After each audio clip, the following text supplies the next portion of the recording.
s'agit grâce à tout ça. C'est le même centre de diagnostic. En plus, ici, il y a la mammographie. Mais à l'hôpital de la Mouya, ce qu'on a fait, on ne s'est pas arrêté là. D'ailleurs, je vais faire une anecdote pour que la presse comprenne.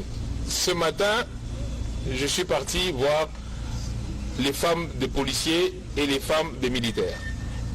Et quand on a fini de discuter, une maman m'a suivi avec son bébé, avec son petit enfant, qui avait une maladie. Je ne vais pas décrire la maladie ici, mais j'estimais en tant que médecin qu'il fallait prendre en charge cet enfant immédiatement.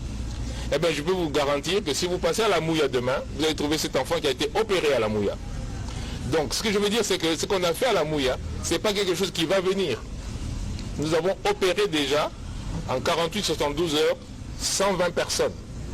J'ai fait ça parce que j'ai voulu montrer que l'hôpital qu'on met, ce n'est pas de la décoration, que c'est fonctionnel. Et donc là, ce soir, si quelqu'un décide d'aller voir, il peut aller trouver ces malades opérés des jambes, opérer des hernies, opérer des yeux, ils peuvent passer voir et c'est fonctionnel à la Mouya. Monsieur le ministre, peut-être qu'avant qu'on ne prenne les questions de journalistes, le président de la République, à travers le programme de la couverture santé universelle, a l'ambition de permettre aux Congolais d'avoir accès à des soins de santé de qualité à bas coût.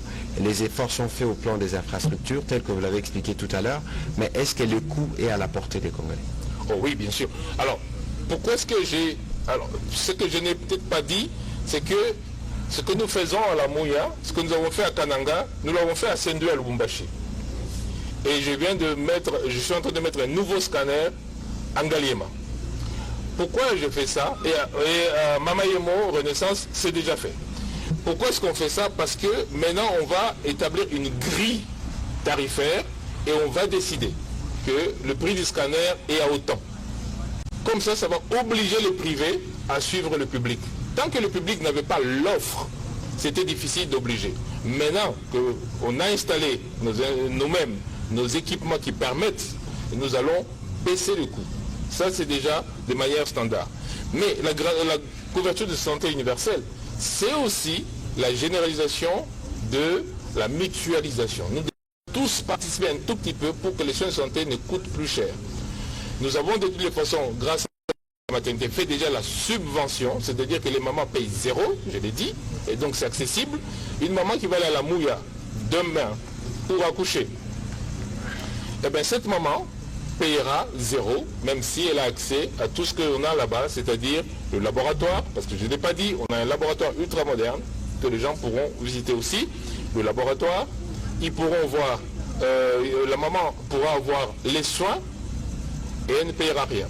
Donc c'est accessible, on ne fait pas des choses pour les riches, on fait des choses pour le peuple, parce que vous connaissez notre slogan.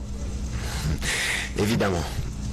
Voilà, mesdames et messieurs de la presse, c'était les propos introductifs du gouverneur de la province du Kassai-Oriental et du ministre de la Santé. On va commencer cette série de questions avec monsieur Gédéon Kabamba de la RTNC Kassai-Oriental.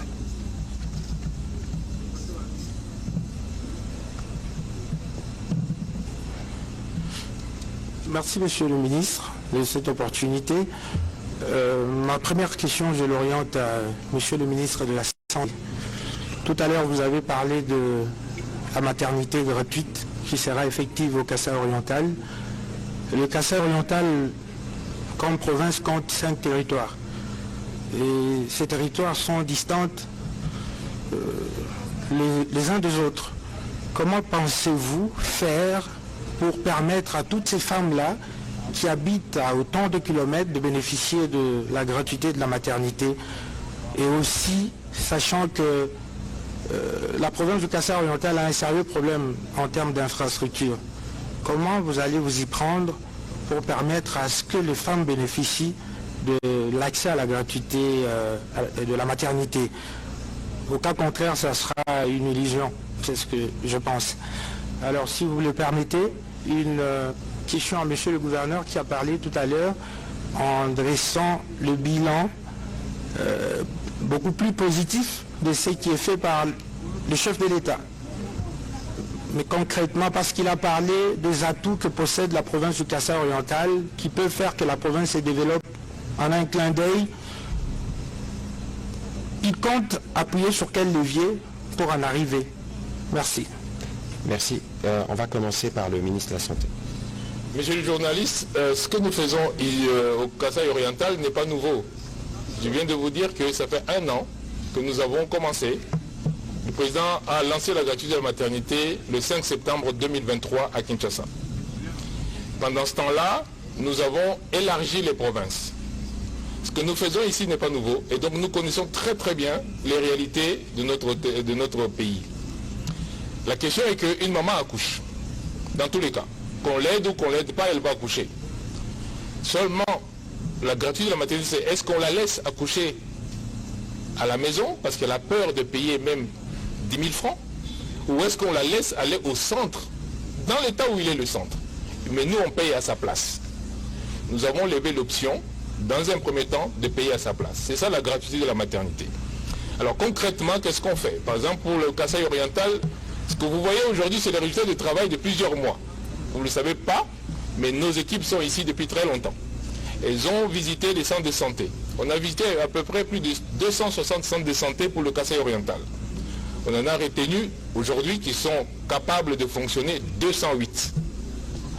Quand on dit que la gratuité de la maternité, on dit que dans tous ces 208 centres de santé, quand la maman accouche, c'est nous qui payons.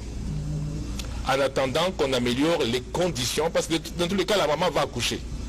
Nous, ce qu'on fait, c'est qu'on lève d'abord la barrière financière pour que la maman ne reste pas à la maison, pour qu'elle n'arrive pas en retard et pour qu'elle ne meure pas. L'idée, ce n'est pas de rendre les soins gratuits. L'idée, c'est de diminuer la mortalité de la mère et de l'enfant parce que notre pays est le pays qui est le plus touché dans le monde. Donc, on lève la barrière financière. À côté de ça, on améliore progressivement les équipements. Je pense que c'est le gouverneur qui l'a dit, et je le répète ici, on n'a pas construit un seul hôpital public depuis 1960. Donc, nos centres sont délabrés. Sauf que, quand une maman a peur d'aller dans ce centre délabré, elle est toute seule. Elle accouche dans des conditions difficiles et souvent elle meurt. Alors là où nous l'avons fait, je prends Kinshasa, Congo central, pour vous montrer des exemples. Congo central, c'est comme ici. Là où nous l'avons fait, premièrement, nous avons remarqué que la plupart des mamans viennent de plus en plus dans les centres, ce qui est une très bonne chose. Mais deuxièmement, le nombre de mamans qui décèdent diminue. Peut-être pour votre information, chaque jour, dans notre pays, avant la gratuité de la maternité, 70 mamans mouraient en accouchant. 70 mamans meurent tous les jours en accouchant. Une des conditions, c'est qu'elles n'ont pas les soins de base. Et vous savez qu'est-ce qui tue le plus les mamans? L'hémorragie, l'hypertension artérielle et l'infection. Des choses qu'on peut soigner même dans un centre de santé. Et donc, ce qu'on fait a du sens. Même si, effectivement, on peut imaginer, mais oui, mais on n'a pas encore construit les hôpitaux, on n'a pas encore construit les centres, comment on va faire? Mais la maman accouche. Vous pouvez l'abandonner ou vous pouvez l'aider. Nous avons choisi de l'aider. Monsieur le ministre, juste un petit détail en plus. Il faut signaler que toutes les mamans qui sont prises en charge dans le cadre du programme de la gratuité sont aussi sensibilisées au planning familial et à une meilleure maîtrise de leur corps, en tout cas dans l'espacement des naissances. Absolument, parce qu'il y a beaucoup de jeunes femmes, très jeunes, qui tombent enceintes, mais qui ne sont pas suivies, parce qu'il n'y a rien, l'État n'est pas là. Mais quand nous maintenant, elles savent qu'elles peuvent accoucher gratuitement, quand nous maintenant, on peut les avoir, on peut maintenant, parce qu'elles savent qu'elles n'ont peur de rien, elles ne vont pas payer, en ce moment-là, on peut les éduquer, effectivement. Et dans les pays où on a fait ça, on a vu que les mamans maîtrisaient mieux leur grossesse et leur accouchement. Voilà, merci. On va se tourner du côté de monsieur le gouverneur Jean-Paul Bobois. Vous avez entendu la question. Quelle est votre réponse? Merci. Monsieur Gédéon de la RTNC, c'est ça, Kasaï oriental, on veut dire. Je répète que la province du Kasaï oriental a tous les atouts pour se développer. D'abord, Dieu nous a dotés d'un sol et d'un sous-sol riches. Rien que ce secteur de l'agriculture peut engager le développement de notre province. Nous avons des cours d'eau un peu partout où nous pouvons mettre des installations portuaires. Parce que de tout ce temps, les gens pensaient qu'il n'y avait que le pont de Ndomba, mais nous avons Un endroit où nous pouvons installer un port à 23 km de Mbujimaï, notamment à Kansenga. Nous avons encore des chutes, puisque je parle de l'énergie électrique, qui peuvent nous fournir de l'énergie industrialisante. Non seulement nous avons le barrage de Tchala, nous avons aussi la chute de Tchibassa, et avec ces trois secteurs, il y a lieu de développer cette province du Kassai oriental. Quand je parle de la richesse du sol, nous avons le calcaire. C'est pourquoi j'insiste plus sur l'énergie électrique, parce que si le Kassai oriental n'a pas connu d'avancée dans les temps, c'est puisque nous ne savons pas construire, puisque le ciment coûte énormément cher ici. Pendant qu'ailleurs, où il y a des difficultés, il y a facilité par exemple de construire la cimenterie. Je prends l'exemple du Katanga, de Kinshasa, où un sac de ciment coûte 10 $, 8 $. Mais ici en Mbujimaï, nous pouvons construire même, à un moment là, le ciment coûtait même 50 $. Mais alors que nous avons le calcaire, si nous avons de l'énergie électrique, nous avons de l'énergie industrialisante, donc il y a lieu de monter une cimenterie facilement 2, 3, 4, sans problème. Et avec ça, nous allons développer notre province. Donc, même si on parle de désenclavement, c'est qu'il y a lieu de désenclaver par tous les secteurs que je vais dire. Si à Kansenga, nous sommes à 23 km de Mbujimaï, avec des installations portuaires, un port qui donne vers le Sankuru, c'est-à-dire nous sommes reliés vers Kinshasa facilement et tout le Grand Kassai est relié. Donc, le sous-sol riche, non seulement nous avons les diamants, si nous suivons le site de Katende, nous avons du cuivre, pratiquement tous les minéraux qui sont au Katanga, tout ce qui reste, c'est tout simplement les certifier. Donc, quand nous mettons l'accent sur l'énergie, comme je le disais, nous pouvons très bien faire le beau champ. Mais si nous n'arrivons pas à transformer les produits des champs, c'est-à-dire nous n'aurons rien fait. Mais le grand problème que nous avons ici, dès que nous avons de l'énergie, ça sera le départ et le décollage. Peut-être que le ministre des Ressources hydrauliques et électricité pourra nous rejoindre d'ici la fin et pourra donner des réponses précises sur les différents projets qui sont développés dans la région. On va prendre la prochaine question de M. Jean-Marie Kassamba.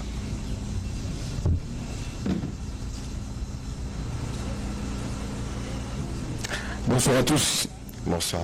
Je suis très content de poser ces questions depuis ici chez moi au Kassai.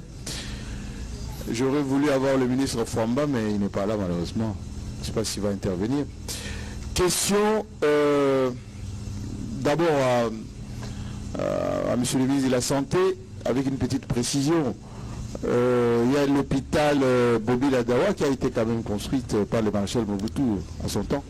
Donc c'est depuis 1960. Il y a eu ici des centres de santé dans les cadres de 145 territoires.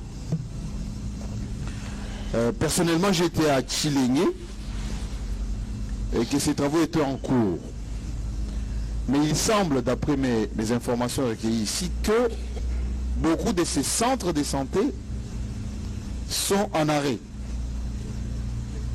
Question, est-ce qu'il y a des budgets pour relancer ces travaux ou, avec les enquêtes qui commencent incessamment sur les détournements, notamment dans l'espace Kassai, IGF a été instruit quant à ce, il va y avoir un autre financement pour suppléer ce qui a été détourné.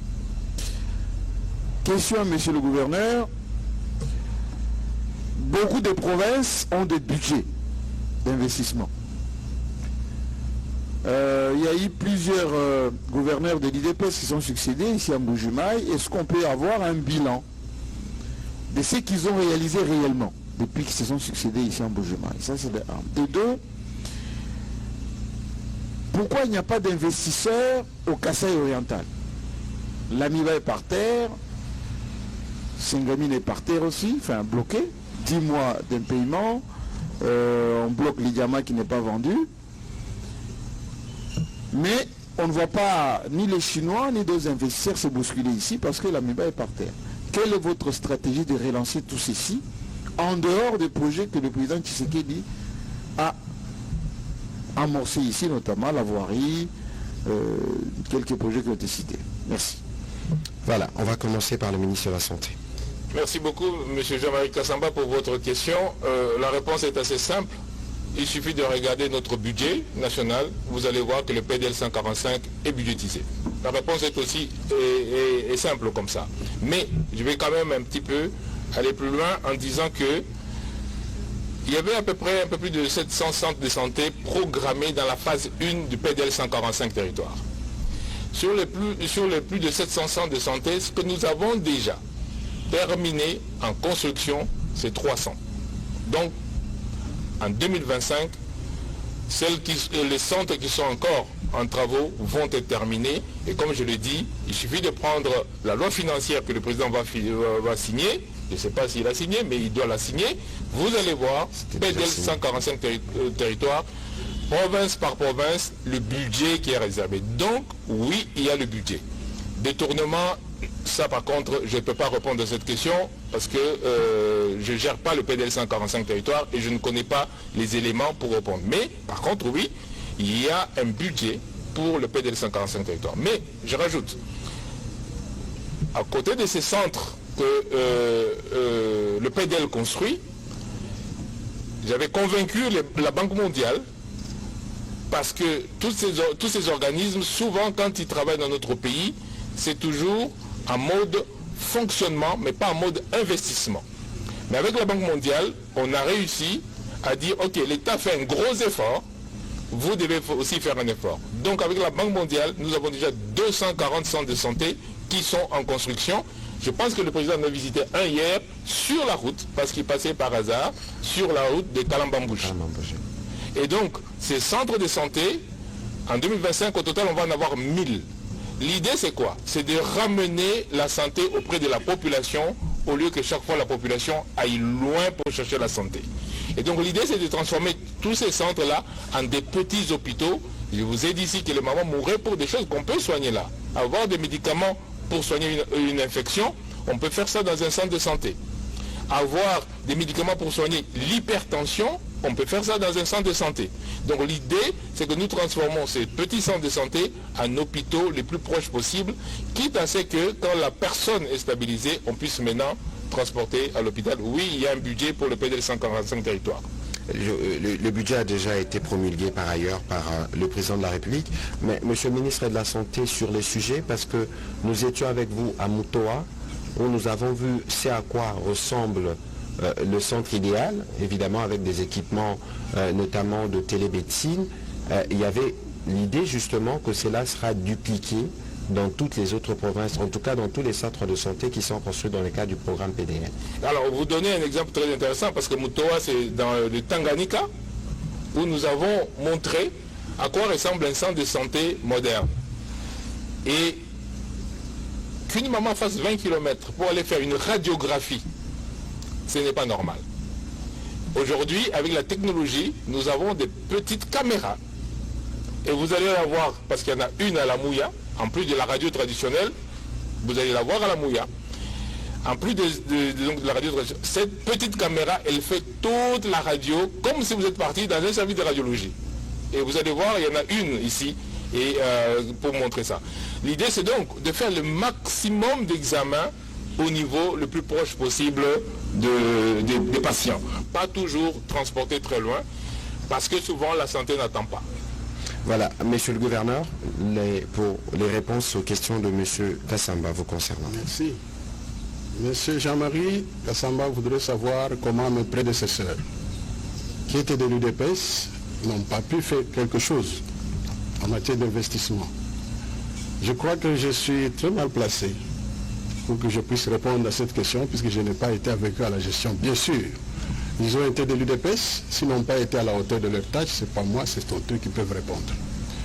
Moi, je n'ai que 6 mois d'ici là, mais j'ai un programme d'action, j'ai aussi une vision. Bien sûr, je suis de l'UDPS. Il y a des projets qui sont financés par le gouvernement national et ce que nous devons initier localement. C'est vrai, il y a une réalité ici, telle que l'AMIBA aujourd'hui connaît des problèmes, l'ASSACIM, elle aussi en connaît. Donc, sur le plan des recettes, c'est un problème là. Mais nous ne pouvons pas rester bras croisés. Nous avons des mécanismes que nous devons mettre sur pied pour pouvoir capitaliser tout ça et canaliser. Par exemple, au gouvernement, maintenant là, j'ai mis sur pied une cellule de digitalisation. Avec les petites recettes, si nous les canalisons très bien, il y a lieu de pouvoir monter certains projets sur place. Et pour preuve, si vous allez sur l'avenue Kabeya Banza, nous avons déjà commencé à travailler sur les routes secondaires avec une autre méthodologie maintenant de pavés. Et le travail est en train d'être fait, financé par le gouvernement provincial. Et c'est pour vous dire que nous avons une vision, nous avons déjà un projet à court, à moyen et à long terme. Donc nous savons comment nous allons atteindre nos objectifs par des mécanismes que nous mettrons sur pied et monter des projets localement, même avec les projets qui sont financés par Kinshasa.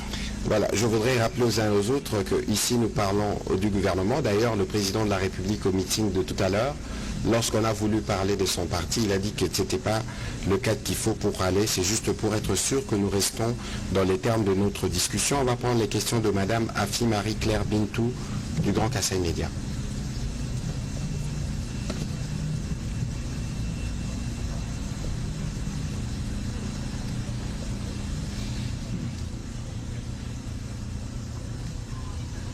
Merci de l'opportunité, Monsieur le ministre. Ma question s'adresse au ministre de la Santé. Monsieur le ministre, l'arrêt des travaux de construction de l'hôpital général de référence de Conseillé crée un dysfonctionnement. Alors, ce qui est à la base de cette situation, c'est le nombre réduit des locaux, car ceux qui étaient là ont été détruits. Monsieur le ministre, les services sont actuellement fusionnés au sein de cet hôpital. Par exemple, vous trouverez les malades des urgences mélangés à ceux de chirurgie ou médecine interne. Alors, ma première question était celle de savoir pourquoi cet arrêt prolongé des travaux de construction de cet hôpital. Et ma deuxième question, quelles sont les démarches entreprises par votre ministère pour que les travaux reprennent rapidement? Merci. Allez-y, Monsieur le ministre, s'il vous plaît. Merci beaucoup. Alors, la question, elle est très simple aussi, en termes de réponse que l'on peut donner, parce qu'encore une fois, nous sommes en train de rebâtir un système de santé qui a été abandonné pendant très, très longtemps. Si vous prenez la plupart des budgets de la santé qui ont été faits pendant des années, vous allez voir qu'en termes d'investissement, il n'y a quasiment rien. Le budget de la santé, c'est souvent le fonctionnement, c'est souvent les rémunérations. Mais si vous n'investissez pas, comment voulez-vous stabiliser les fonds qui peuvent permettre de construire? La plupart des cas, et je pense que c'est le cas aussi pour l'hôpital, c'est toujours la trésorerie. Le président de la République a décidé que chaque province doit avoir un hôpital de référence. Et nous avons, au-delà des hôpitaux provinciaux, nous avons les hôpitaux généraux au niveau de nos zones de santé. Et nous avons 526 zones de santé. C'est tout cela que nous sommes en train de reconstruire. En sachant que ces zones de santé, aujourd'hui, doivent même être multipliées parce que tout simplement, à cause du nombre de personnes qu'il y a maintenant dans les zones de santé, une division qui a été faite pendant très très longtemps, il y a très très très longtemps, qui n'est plus adaptée aujourd'hui. À côté de cette division, nous devons aussi tenir compte de la population qui a augmenté. Voilà pourquoi est-ce que les hôpitaux de zones de santé doivent aussi être réflexionnées. C'est toujours la même question, le budget. Alors, ce qu'on fait, pourquoi est-ce que le chef de l'État, encore une fois, il faut voir un peu l'évolution des choses. Le chef de l'État n'a pas commencé aujourd'hui à dire on va faire des hôpitaux. Il a commencé d'abord par restructurer le système de santé. Par exemple, il a créé des établissements, on va dire, si vous prenez le ministère des Finances, il a des agences. Vous allez voir la DGDA, vous allez voir. Mais en santé, on n'avait pas d'agence, on n'avait aucun moyen d'investir en santé. Et c'est pour ça que le président de la République a créé des établissements en santé, notamment le fonds de promotion, pour deux raisons. La première, utiliser correctement l'argent de l'État, mais la deuxième, lever les fonds pour investir en santé. Et c'est ce que nous sommes en train de faire. Et le fonds de promotion, c'est lui, par exemple, qui a disponibilisé les médicaments aujourd'hui pour la gratuité de la maternité ici. Nous avons des médicaments, comme je l'ai dit, déjà pour 3 mois, qui sont arrivés ici. Ce n'est pas des médicaments qui vont venir, qui sont arrivés ici, vous pouvez les voir si vous voulez. Et donc, l'idée, c'est d'investir correctement en santé. Souvent, et c'est ma dernière réponse à ça, la plupart de nos projets ne sont pas planifiés. On commence un projet parce qu'on a un fonds. Et puis on se rend compte que le prix du ciment a augmenté. On se rend compte qu'il n'y a pas d'électricité. Je vous rappelle d'ailleurs que pour la Mouya, monsieur le ministre, le ministère de la Santé a tiré le courant. Parce qu'il n'y avait pas encore de courant. C'est pour montrer comment les projets sont structurés chez nous. Souvent, les projets ne sont pas correctement structurés. C'est pour ça que le président de la République, à chaque conseil des ministres, il insiste sur les études de faisabilité. Nous ne faisons pas d'études de faisabilité et nous commençons. Après, on se rend compte effectivement que ça s'arrête. Et donc là, pour l'instant, nous sommes en train de travailler avec le fonds de promotion pour que les établissements soient financés, que le plan et les projets soient correctement financés avec des études de faisabilité, mais avec aussi une planification opérationnelle. Voilà, on va prendre les questions de Madame Rachel Kitita. Le ministre de Ressources hydrauliques et électricité va arriver. Et après lui, nous prendrons les directeurs généraux de la régie des eaux. C'est avec eux que nous allons terminer cet exercice de redevabilité à partir de Mbujimaï, où il est quand même 1h du matin. Merci beaucoup, monsieur le porte-parole, pour la parole. Mes questions au ministre de la Santé, mais également au gouverneur de province. Monsieur le ministre, sur base de quels critères est-ce que le ministère de la Santé ou le gouvernement équipe les hôpitaux? Vous parlez d'une mammographie qui vient d'être installée dans la province du Kasaï oriental. C'était sur base d'une demande. Est-ce que vous avez constaté un accroissement des femmes qui souffrent des cancers du sein, ou c'est juste pour prévenir? Aussi une autre question, toutes ces machines que vous installez, dernier cri, bonne chose, mais qui doivent fonctionner avec des personnes qui doivent les manipuler. Est-ce que la compétence, le personnel qualifié suivra la qualité du matériel? Mais aussi, ça demande de l'énergie électrique pour pouvoir fonctionner. Est-ce que vous avez pensé à supplier, par exemple, le manque d'énergie dans la province? Au gouverneur de province, combien d'investisseurs déjà sont venus ici, dans la province du Kasaï oriental et précisément à Mbujimaï? Vous parlez d'emploi à court terme, à moyen terme et à long terme, sur base de votre programme, le programme sur base duquel vous avez été élu gouverneur de province. Combien d'emplois comptez-vous créer d'ici à votre départ, puisque vous avez un mandat de 5 ans? Voilà, on commence par vous, monsieur le gouverneur. Merci, madame Rachel Kitita. Les investisseurs viennent chaque jour. Ceux qui expriment l'intention viennent chaque jour et nous leur lançons des invitations. Ils sont nombreux, mais quant aux réalisations, aucun d'eux n'a pas encore réalisé quelque chose de palpable. Nous attendons encore certains processus, peut-être qu'ils viendront avec le temps. Mais nous ne pouvons pas seulement compter sur ces investisseurs qui peuvent venir d'ailleurs. Je crois qu'il y a des structures qui sont là, qu'on a mis sur pied par le gouvernement, qui peuvent encourager, je crois même le chef de l'État en a fait allusion dans son meeting aujourd'hui.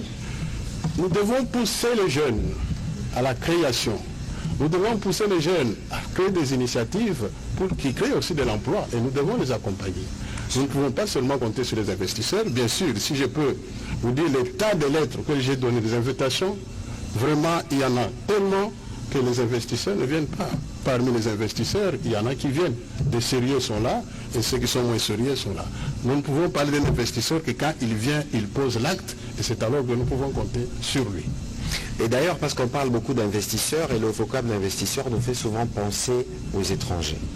Mais les Congolais peuvent être les premiers investisseurs au Congo. Le ministre tout à l'heure parlait de l'exemple du Congo central.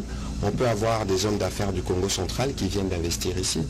Je me souviens qu'il y a quelques semaines en Conseil de ministres, le président de la République avait donné instruction que toutes les agences, notamment le FOGEC par exemple, puissent venir, puissent ouvrir des bureaux des représentations dans les provinces.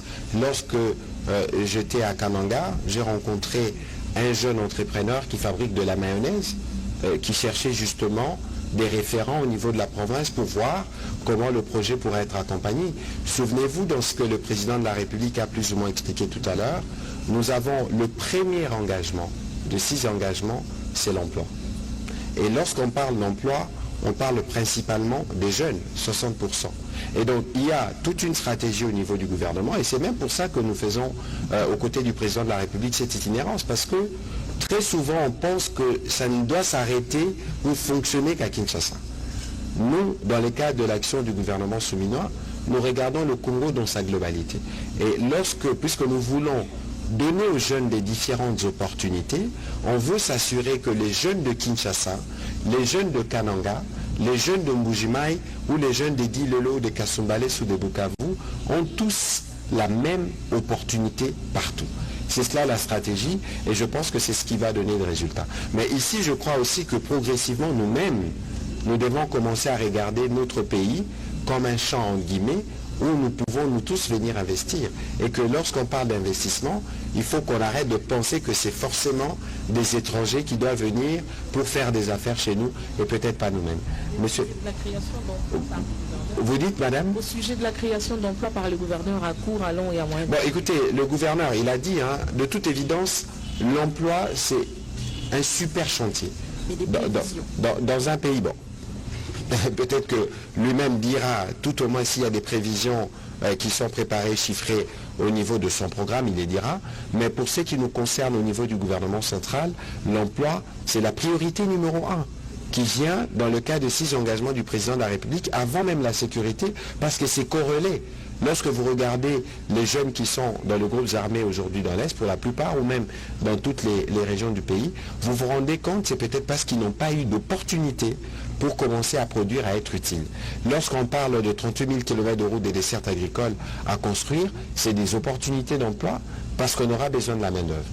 Monsieur le gouverneur, est-ce que vous avez un petit complément? Parce que madame pousse sa curiosité un peu plus loin pour savoir si vous avez des statistiques de combien d'emplois générerez-vous dans les mois qui viennent?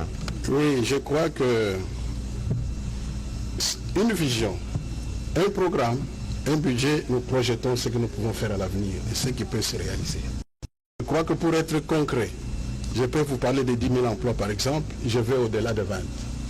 Je vais vous parler de 10 000 emplois, je n'arrive pas avec les moyens que je peux disposer. Ce que vous devez retenir, c'est que dans tout ce que nous avons comme vision, c'est que nous pensons à créer beaucoup d'emplois dans la province du Kasaï oriental, avec tout ce que je vous dis. Si jamais j'ai de l'électricité dans cette province stable, nous allons créer des entreprises avec tous ces jeunes, avec les structures qui sont là. Le projet transforme, c'est question de les pousser à pouvoir créer. Mais parce que vous parlez de l'électricité, on va prendre tout à l'heure le ministre des Ressources hydrauliques et électricité qui vient de nous rejoindre, qui pourra très rapidement répondre aux préoccupations qui sont dans le cas. Peut-être qu'il occupera les lutrins du gouverneur le temps qu'il apporte ses précisions. Monsieur le ministre de la Santé, pour les aspects des questions qui vous concernent. Merci beaucoup. Madame Kidissa a posé 3 questions. La première, c'est pourquoi j'ai fait le choix de mettre la mammographie ici. En tout cas, cette question, j'aurais pu la répondre pour aider le gouverneur aussi dans sa réponse. Et je vais vous dire pourquoi. D'abord, toute Congolaise, où qu'elle soit, elle a droit à avoir une mammographie. Et quand il faut commencer, il faut commencer. Ça, c'est une réponse générique. Mais pourquoi j'ai fait le choix du Kasaï oriental? Pourquoi est-ce que nous commençons par là? Parce qu'il y a une vision derrière. Et je vais vous montrer la vision. Cette vision est liée à quelque chose à laquelle vous ne pensez pas, c'est à l'aéroport. Cet aéroport est situé en milieu central du pays. Notre stratégie en santé, c'est de produire, d'investir dans un équipement qu'on appelle le cyclotron. Vous savez, toutes les mamans qui ont besoin, ou tout le monde qui a besoin de la radiothérapie. On dit non, il a un cancer, il faut faire la radiothérapie. Pour faire la radiothérapie, on a besoin de substances que nous devons produire, sinon nous les importons. Et ces substances-là durent 4 heures, quand on les a produites. Donc si on les produit au centre du pays, on peut les distribuer plus facilement partout. Et c'est pour soigner le cancer. Or, avec l'aéroport, nous pouvons maintenant distribuer, nous pouvons investir ici avec un cyclotron et distribuer. Donc c'est dans un projet global de développement d'un centre de cancer avec la production des isotopes grâce au cyclotron que nous sommes en train de monter la stratégie. Donc ce n'est pas juste une mammographie qu'on dépose comme ça. On n'a pas le temps d'aller en détail de tout ce qu'on est en train de faire, mais voilà la vision. La vision, c'est de dire, on va mettre un centre de cancer capable de répondre à nos besoins, sinon nous importons. Et quand nous importons, c'est plus cher. Et je vous assure que le cyclotron ne coûte pas très cher, il coûte 6 millions de dollars. Et si nous l'installons ici, eh bien, on crée des emplois ici, c'est le deuxième aspect que je voulais montrer, on crée des emplois ici, on crée la technologie ici, et ça, c'est juste l'effort d'investissement, et je voudrais donner le coût. Si on met un cyclotron dans un ensemble global, ça ne nous coûtera pas plus de 6 millions. Et donc, pour développer le traitement du cancer, on a besoin effectivement de recruter, de savoir il y a combien de cancers. Et on a les chiffres. Le cancer dans notre pays, notamment le cancer du sein et le cancer du col chez la maman, c'est parmi les 2 premières causes de mortalité par cancer et ça explose. Et donc ça a du sens de mettre la mammographie ici. Mais l'idée c'est d'en mettre partout, des mammographes.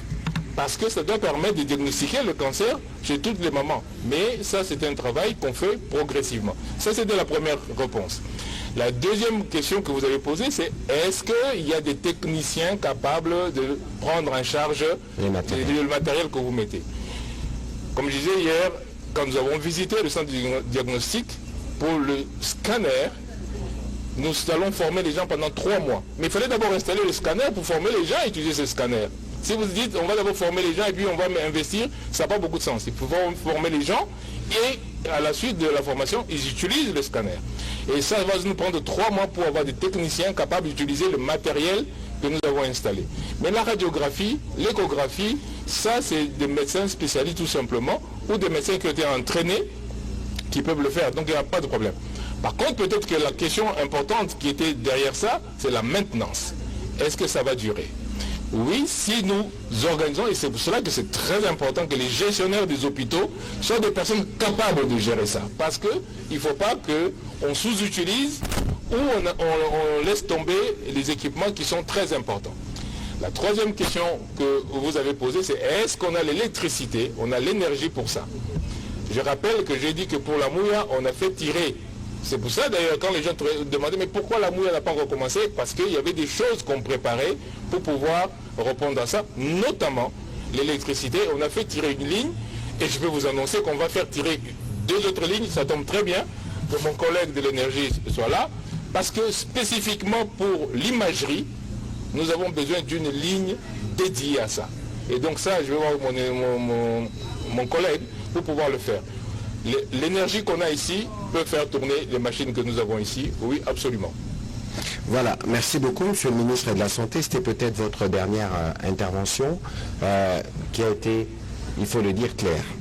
Alors, Monsieur le ministre des Ressources hydrauliques et électricité, il y a eu beaucoup de questions. Le gouverneur disait tout à l'heure qu'il y a un gros potentiel, mais il n'y a pas d'énergie.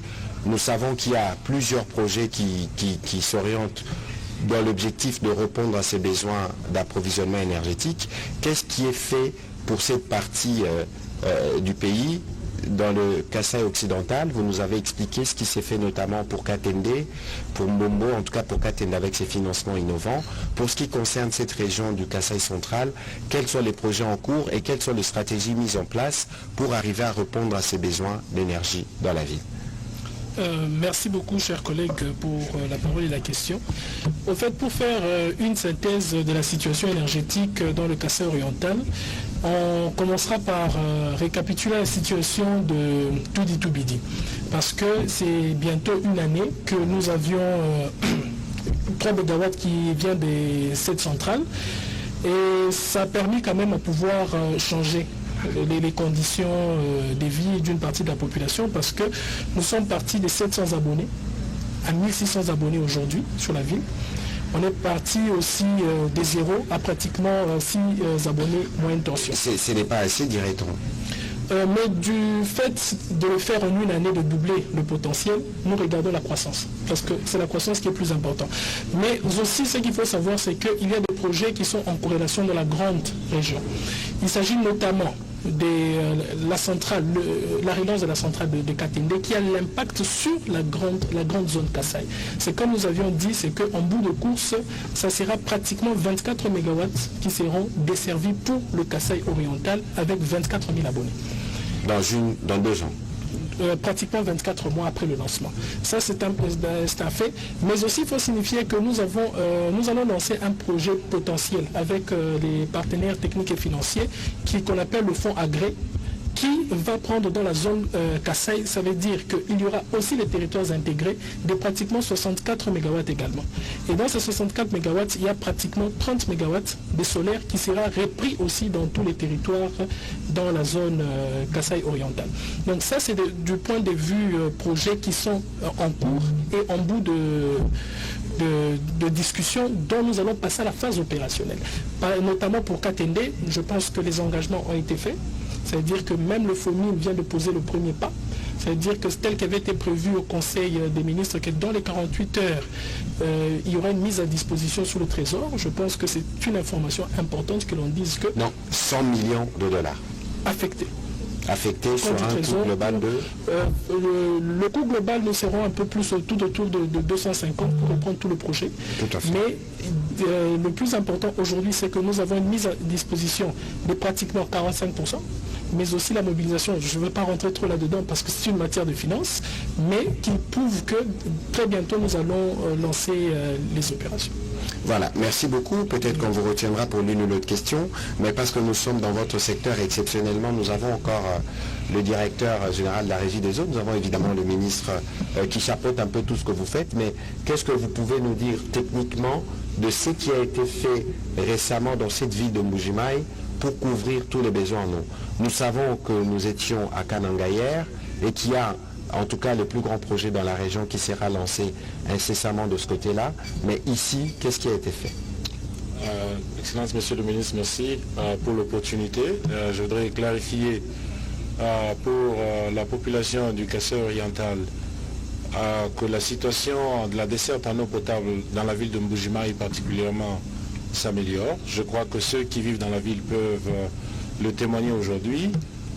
Les bidons jaunes qui circulaient ça et là ont quasiment disparu. Il y a encore des coins de la ville où la desserte n'est pas très bonne, mais je voudrais dire qu'il y a un très grand travail qui a été fait ici sous l'impulsion du chef de l'État, un projet qui va à la fin coûter près de 100 millions de dollars. Nous avons exécuté déjà le premier lot et le deuxième lot qui sont à la fin. Le premier lot est totalement terminé. Le premier lot, nous avons construit 2 réservoirs à Bakwakapanga. Tout le monde peut les voir, ils sont à 13 mètres d'élévation.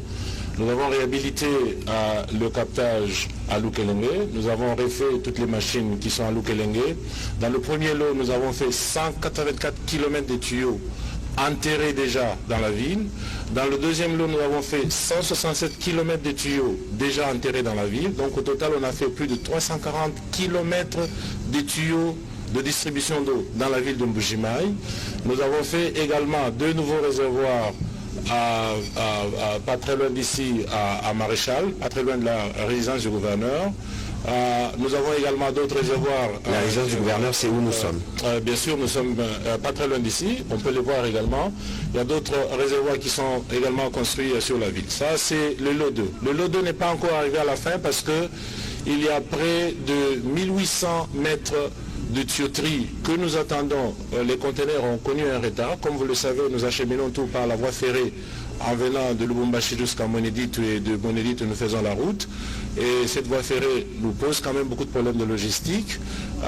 Les démarches sont en cours aujourd'hui avec nos partenaires qui ont loué un train spécial pour amener du matériel jusqu'à Mweneditu. Et quand ce matériel sera arrivé, le lot 2 sera totalement terminé. Tous ceux qui sont dans Dibindi, dans Kanchi, etc., dans d'autres communes de la ville, les problèmes d'eau seront totalement terminés. Mais il y a également le lot 3 qui va concerner les communes annexes. À la fin de la journée, nous passons à une desserte en eau potable qui était à moins de 5000 m3 par jour pour aller au-delà de 48 000 m3 par jour. Et comme vous le savez, sans énergie, il n'y a pas de l'eau. Et c'est le cas à Kananga, comme vous l'avez d'ailleurs observé, Excellence Monsieur le Ministre.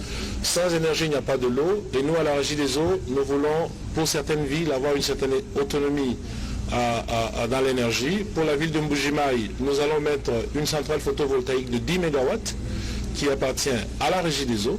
Cette centrale est aujourd'hui déjà conçue. Nous sommes dans les dernières lignes pour sélectionner le prestataire et bien sûr avec le partenaire au développement avec qui nous travaillons. Mais ce n'est pas fini parce que la demande est encore grande dans la ville. Alors, et nous continuons à le faire. Mais je voudrais dire à nos compatriotes qui sont à Kananga que ce que nous avons fait ici, ça a pris du temps pour qu'on y arrive. C'est exactement la même démarche dans laquelle nous sommes pour ceux qui sont à Kananga. Vous savez, j'ai annoncé à Kananga que nous allons également mettre un peu plus de 100 millions de dollars américains sur la ville pour le secteur de l'eau, aussi avec une autoproduction d'énergie de près de 8,4 MW. La construction va commencer en 2025. Tous ces projets prennent un peu de temps parce qu'il faut étudier, il faut sélectionner les prestataires, il faut sélectionner les maisons d'ingénierie, il faut mobiliser les fonds. Mais on y est presque. Un travail de titan qui a été fait ici sur le leadership du chef de l'État. Voilà, vous aviez parlé des demandes, il y a une demande de questions, mais on va prendre 2 questions ou au maximum 3 pour terminer, on les prendra en série. On prendra la question de M. Robert Ndaye, la question de M. Emani Chilumbu, bon, les questions en lingala, je ne suis pas sûr que ce soit le cadre, et les questions de M. Edmond Izuba. J'espère que le gouverneur est encore là, il pourra dire le mot de la fin tout à l'heure, lorsque nous en aurons fini avec le ministre des Ressources hydrauliques et électricité. S'il vous plaît, les journalistes qui ont été sélectionnés pour vos questions. Merci, Excellence. On va les prendre, hein, si vous pouvez noter, s'il vous plaît. Ça tombe bien que le ministre des Ressources hydrauliques soit là. Le chef de l'État a annoncé tout à l'heure la mise à disposition de 50 millions de dollars pour la relance de l'AMIBA. On ne peut pas non plus relancer l'AMIBA sans l'électricité. Il y a des problèmes à Tchala parce que les turbines sont pratiquement obsolètes. Est-ce qu'au niveau du ministère des Ressources hydrauliques, vous avez pris des dispositions pour que soit remplacer ces turbines ou bien essayer de réparer, parce que si l'argent vient, il faudra que la production puisse suivre. Je vais m'adresser au directeur de la Régie des eaux. Ce qui est vrai est que chaque fois que nous venons en Mbujimaï, lorsque le cortège présidentiel passe, il y avait toujours une chanson, Zembu et puis Maï. Curieusement, aujourd'hui, on n'a pas entendu, même dans les interventions de la population, on n'a pas entendu cette réaction. Quelles sont les recettes miracles que vous allez utiliser pour pérenniser cette situation jusqu'à la fin et finalement mettre fin au problème de décès en eau potable dans la ville? Ok, les prochaines questions. Rapidement, s'il vous plaît. Bonsoir, Excellence. Voilà, question à Liboso, la DG Régie des eaux. Tungito eba politique nini outil en place pour na bana Kassai oriental nyonso bazwa mai parce que awa depuis touye problème sérieux ezali mai. Ndenge confrère Usoloba awa biso tongi o expliquer biso au détail biso ngo ndenge nini ko sala pour que problème ya mai ici là parce que ezali pe na kati ya ba projet chef de l'État. La ministre de la communication Patrick Mouya ya question ezali kaka ya koyeba lelo makambo etali oyo tolobela mingi salubrité médiatique stratégie nini ezali en place pour awa na Mbujimaï tomondi ba média ezali ebele. Deuxième question, la ministre de la communication, il y a eu Bana Mbujimaï bakoki ozela pe bakota na monde ya TNT parce que déjà na Kinshasa ezali. Awa mingi télévision zakaka ya mindele oyo toyebi ba Canal Plus banini. Donc question ya TNT nde Bana Mbujimaï bazolela makasi. Merci. Merci. Dernière, Ijuba. Merci beaucoup de la parole. Moi, ma question sera adressée au gouverneur. Et j'avais aussi une autre question pour le ministre de la Santé qui vient de partir. Il n'y a pas de problème, c'est déjà mort cette question. Mais pour ce qui concerne le gouverneur, vous êtes... Pourquoi n'attendez-vous pas qu'il revienne? Comme ça, il pourra mieux répondre en ce moment-là. Pardon? Pourquoi n'attendez-vous pas qu'il revienne? Parce qu'il reviendra tout à l'heure. Parce que vous avez sélectionné à 3. Exceptionnellement, on prendra cette question. Ouais, il est en train de noter. Il peut prendre en note le style. Vous ne voulez pas revenir? c'est mieux, comme ça, il pourra mieux répondre à la question. Je me tourne de votre côté, monsieur le ministre de l'Énergie. Merci beaucoup. Alors, sur la question de la relance de la MIBA, et ainsi que la fourniture d'électricité, c'est une question très fondamentale sur laquelle il y a eu des réflexions qui ont été faites.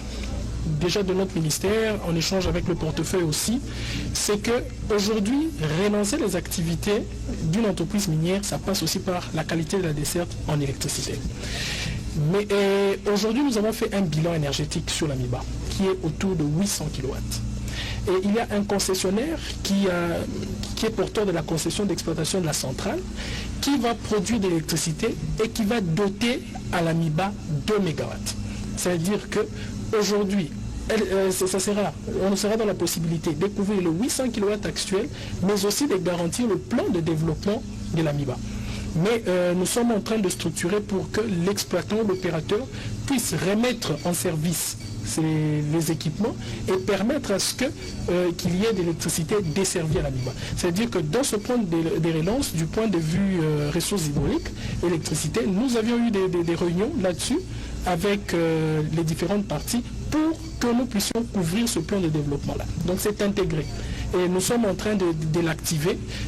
Nous sommes en phase de clôture des confirmations des titres parce qu'il s'agit des régimes juridiques qui sont octroyés à l'exploitant. Et je pense que très incessamment, la question sera clôturée et on va passer à la phase opérationnelle. Mais pour dire que contractuellement, c'est déjà prévu. Nous avons déjà garanti 2 MW qui couvrent le plan de développement pour la relance. Très bien. Donc, nous pouvons considérer que sur les questions énergétiques, les besoins de la province du Kasaï oriental sont connus et que les stratégies sont mises en place et que dans un horizon de 2 ans, notamment avec la centrale de Katende, on pourra régler un gros problème en matière de desserte en électricité. Pratiquement. On peut le dire ainsi parce qu'aujourd'hui, comme on a dit, avec Katende, nous allons reprendre 24 000 abonnés. 24 000 abonnés avec le 24 MW que l'on va desservir. Nous sommes aujourd'hui tout autour d'un besoin de 22 MW. C'est-à-dire que notre pari, et je pense que lors de la dernière réunion du Conseil des ministres, c'est-à-dire qu'à l'échelle de 24 à 36 mois, quand nous aurons mis en service les 24 MW, ça signifiera que nous aurons 120% de couverture. C'est-à-dire nous serons au-delà. Ça veut dire que nous serons dans une situation où nous allons appeler l'investissement. Mais aussi la bonne résolution, c'est que les fonds de contrepartie de Exim Bank of India, nous allons faire une ligne de liaison entre le Kasaï et le Grand Katanga.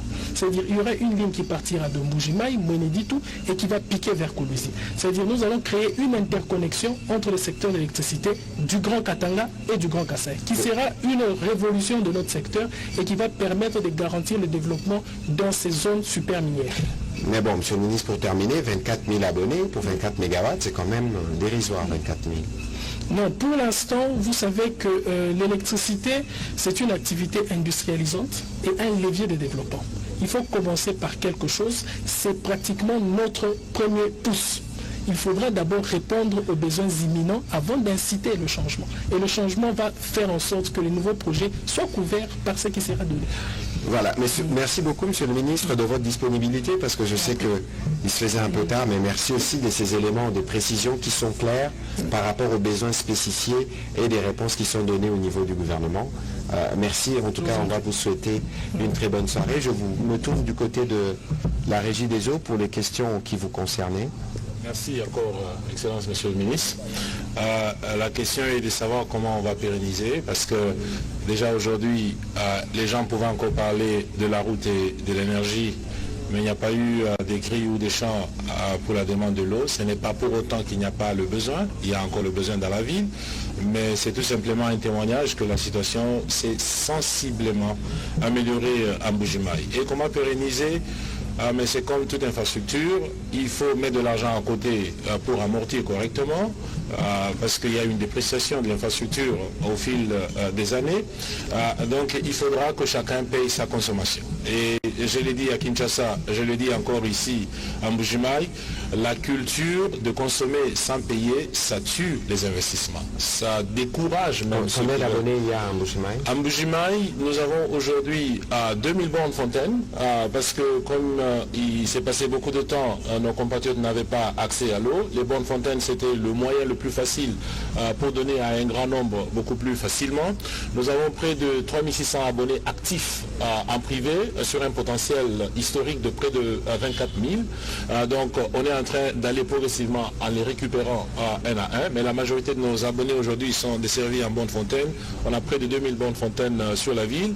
Nous avons du matériel localement déjà pour faire au moins 6000 raccordements individuels dans chaque parcelle, et donc on va continuer à acheter ce matériel pour continuer à raccorder les personnes individuellement. Mais mon appel, chacun doit payer. Ici à Mbujimaï, tout le monde payera également en ligne, comme on le fait au Katanga, à Kinshasa, au Nord Kivu, au Sud Kivu, dans le Congo central. Dès le mois de janvier, chacun peut payer en ligne. D'ailleurs, si vous allez dans nos agences, vous pouvez payer vos factures par les TPE. On a tout digitalisé à la Régie des eaux, y compris ici dans le Kasaï oriental, comme on va le faire également aussi dans le Kasaï occidental. Et pour terminer, la dernière question qui a été posée à Lingala, Tokosa Lanini pour moi sur le Kasaï oriental à Zomaï. Si vous pouvez répondre en Chiluba, ce serait plus intéressant. Toi, c'est que de la Wabouni, Mukalenga ministre wa Baka Munakamba, Tukune ku Kasaï, bon, moi, nous sommes en Kasaï, Kufetamaï, Bidibi Kengala Lufetu. Bwali lufetu kaluiku kakwena makuta akusumba milonda, kakwena makuta akuibaka, kakwena makuta akwenza na umujimu. Kibwalu kai tujitulomba muntu yonsu futa facture weba wa mai bwa tufete lufetu lwa kunenzela mujimu. Kuno mai chana na kuyufuta uji ushifa jitunga. Tuji banu longo lela bionsebi anuni makuta. Kakuyi makuta kakwena mujimu. Kakuyi makuta kakwena mai. Uno mai kuyufuta uji ushifa jitunga. Toi c'est que Mukalenga ministre. Merci. Edmond Izouba, rapidement pour votre petite question pour le gouverneur et nous allons conclure. Monsieur le gouverneur, je disais donc tout à l'heure que vous avez été élu sur base d'un programme. Le province du Kasaï, Kasaï central, Kasaï oriental, apparemment, vous vous considérez comme de province martyre, sinistre, où vous estimez que tout doit venir du gouvernement central. Et directement vous se transformez à des simples observateurs où vous voyez le gouvernement central en train d'exécuter des chantiers. Ma question est celle de savoir, depuis que vous êtes là comme gouverneur, quel projet d'infrastructure avez-vous initié déjà qui cadre avec votre programme, parce que vous avez été élu sur base d'un programme, qui cadre avec votre programme de 5 ans? Merci. Monsieur le gouverneur. Merci, Monsieur Edmond Izouba, pour la question. Je crois que quand j'ai dit que la province de Kasaï oriental, où vous faites allusion à l'espace Grand Kasaï, que nous n'avons rien bénéficié dans le régime passé, parce que nous avions un homme qui était indexé, on ne pouvait rien faire. Je vous ai dit aussi que nous n'avons pas croisé les bras. Je n'ai pas dit que nous sommes restés pour ne rien faire.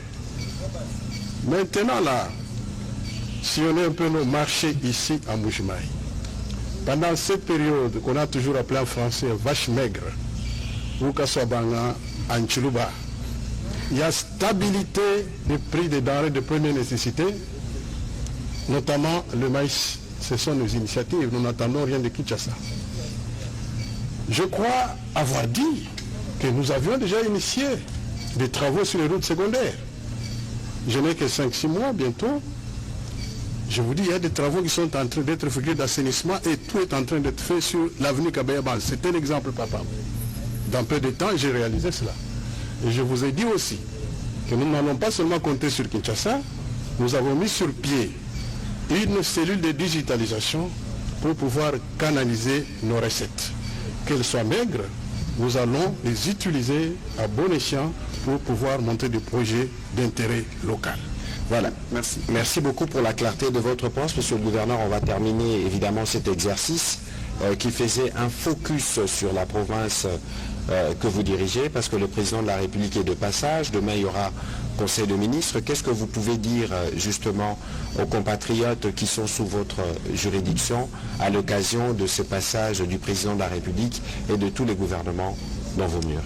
Oui, monsieur le ministre, merci. D'abord, je vous remercie sincèrement pour avoir organisé ce briefing avec les amis de la RTNC. Contrairement à ce qu'ils ont fait à Bonzola, quand j'ai essayé de visualiser les images, le gouverneur était totalement effacé. C'était le président de la République. Tout ce qu'il a fait. Non, je dis, c'est bien. Apparemment, c'est comme si, bien sûr, nous avions un acteur et non des marques, le président de la République, mais au moins, il y a quelqu'un qui l'a accueilli et qui l'a introduit. Je n'ai rien vu de ce côté-là. Alors, je disais que le président de la République, il a marqué la différence avec tous ses prédécesseurs au Kasaï oriental. Et aujourd'hui, j'ai demandé à toute la population de lui faire encore confiance. Non seulement ils vont faire confiance au chef de l'État, aussi à moi-même, je suis leur serviteur comme gouverneur de province. Parce que je me suis donné corps et âme, je ne cesse de le dire que je serai leur serviteur et je le serai toujours. Donc, pour le moment, je ne peux que vous dire sincèrement merci. Et à tous les amis journalistes qui ont fait ce déplacement, je vois assez nombreux. C'est un exercice démocratique qui voudrait que chaque fois que vous avez une province, que les gens soient éclairés sur certaines choses. En tout cas, c'est une bonne chose. Merci.